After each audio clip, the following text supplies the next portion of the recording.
पकड़ियो। हाँ हाँ चलो। मेरे साथ में एक बाबा जी है, नाम क्या है बाबा जी का? आवाज नहीं है। ओमदत्त बाबा जी हैं और इशारों में इन्होंने वो बात बोल दी जो आदरणीय मोदी जी तक आराम से पहुंच सकती है, लेकिन अगर कोई सुनने वाला हो प्रधानमंत्री तभी तो इनकी आवाज पहुंचे।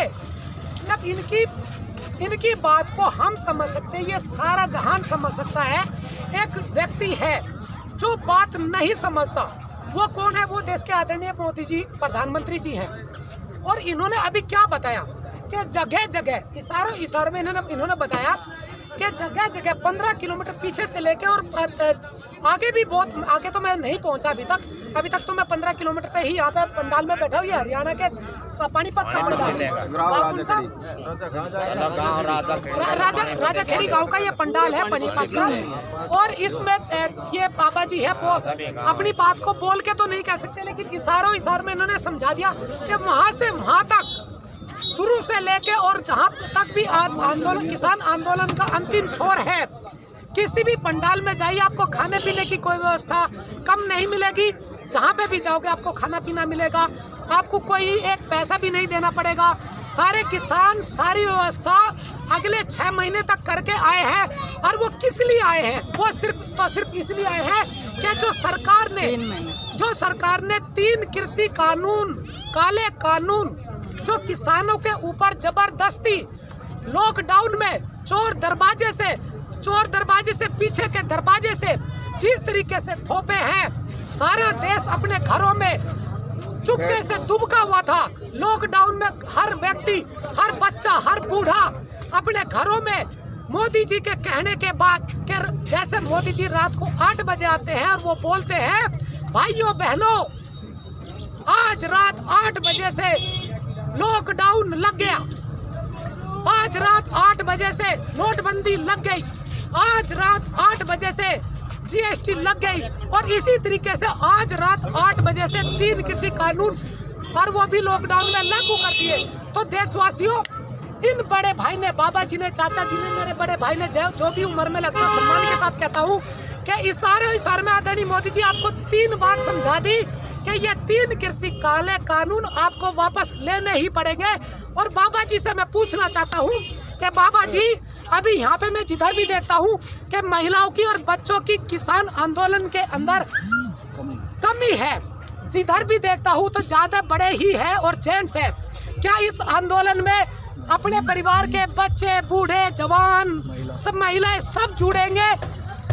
किस तरीके से जुड़ेंगे चाचा जी, आप बताइए।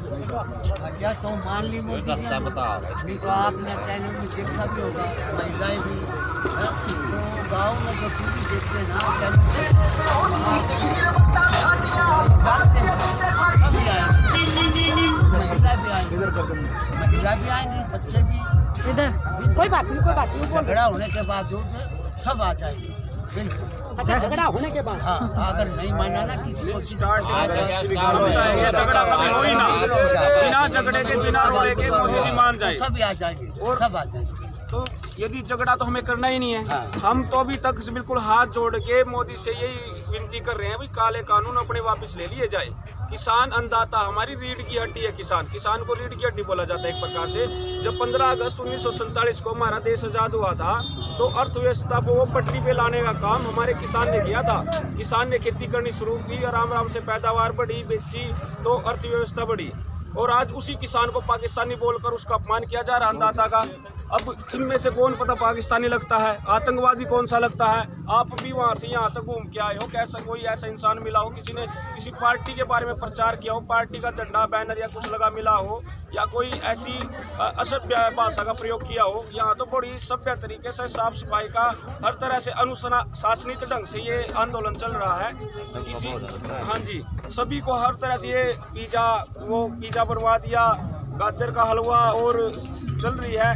तो इसमें इन व्यंजनों को भी वो ये बोल रहे हैं कि वहाँ पर तो चिकन बिरयानी चल रही है, गाजर का हलवा चल रहा है, पिज्जा चल रहा है, किसान उगाता है तो मतलब किसान अपना पेट खुद भर नहीं सकता, ये व्यंजन खा नहीं सकता। वो क्या सोचते हैं भाई किसान हमेशा भूखा नंगा ही रहे, फटी धोती में रहे, और यही उनके मन में एक छाप रह रही है कि भाई किसान गरीब है और गरीब ही रखना इसको, क्योंकि यदि किसान ऊपर बढ़ गया तो उनके पार्टी के झंडे कौन उठाएगा, रैलियों में कौन जाएगा। वो अंबानी अडानी तो जाने से रहे ना, उनके कर्मचारी जाने से रहे। एक किसान ही एक ऐसी कौम है या मजदूर हमारे जो रैलियों में जाते हैं और वो अब पाकिस्तानी हमें आप ये बताए, मैं अपनी 10 पिड्डी को गिनवा सकता हूँ भी यहाँ बैठा बैठा, या खट्टर बता सकता भाई 10 पिड्डी कहाँ से है, कहाँ से आप आए हो, कौन सी पिड्डी है आपकी। मुझे ध्यान देना, देखिए मैं भी किसान का बेटा हूँ, और अगर मैं किसान का बेटा हूँ, अगर मैं यहाँ नहीं बैठ सकता तो मैं अपने चैनल के माध्यम से पूरे देश को, पूरी दुनिया को एक संदेश जरूर दे सकता हूँ कि ये किसानों का आंदोलन गलत नहीं है। अगर गलत है कोई तो वो हमारे देश की सरकार है, देश के प्रधानमंत्री गलत है, देश के कृषि मंत्री गलत है, ये मैं भी कह सकता हूँ, क्योंकि मैं भी जानता हूँ कि खेती किसानी में जितना हम खर्च करते हैं उसका पूरा भी नहीं पड़ता नहीं चाचा, मैं जानता हूँ इस बात को। लेकिन मैं एक बात और कहना चाहूँगा, सही चल रहा है। मैं एक बात और बताना चाहता हूँ अपने चैनल के माध्यम से पूरे देश को, कि जिस प्रकार से देश की सरकार देश के लोगों के आंदोलनों को तोड़ने के लिए आतंकवादी, खालिस्तानी, पाकिस्तानी, देशद्रोही और एक इनका और फंडा है, वो है हिंदू मुस्लिम का फंडा। देश के आंदोलनों को तोड़ने खातर ये ऐसे फंडे सरकार अपनाती है। एक SYL और होगा जिस रूम में SYL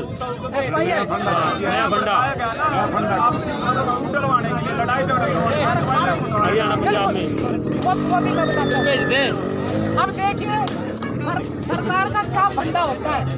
सरकार का फंडा होता है, जब शाहीन बाग का आंदोलन CAA के विरोध में चल रहा था, चाय ना दो, चाय ना दो, चाय ना दो, चाय ना दो, भाई चाय ना दो, भाई चाय ना दो,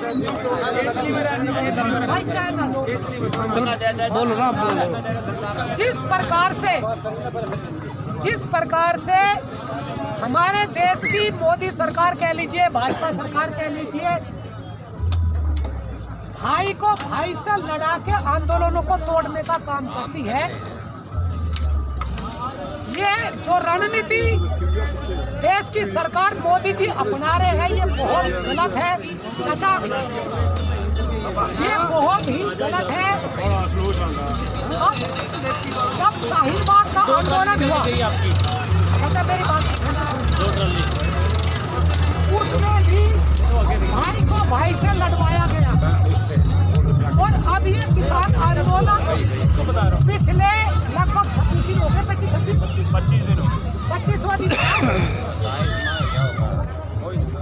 25 दिन से ये लगातार आंदोलन चल रहा है।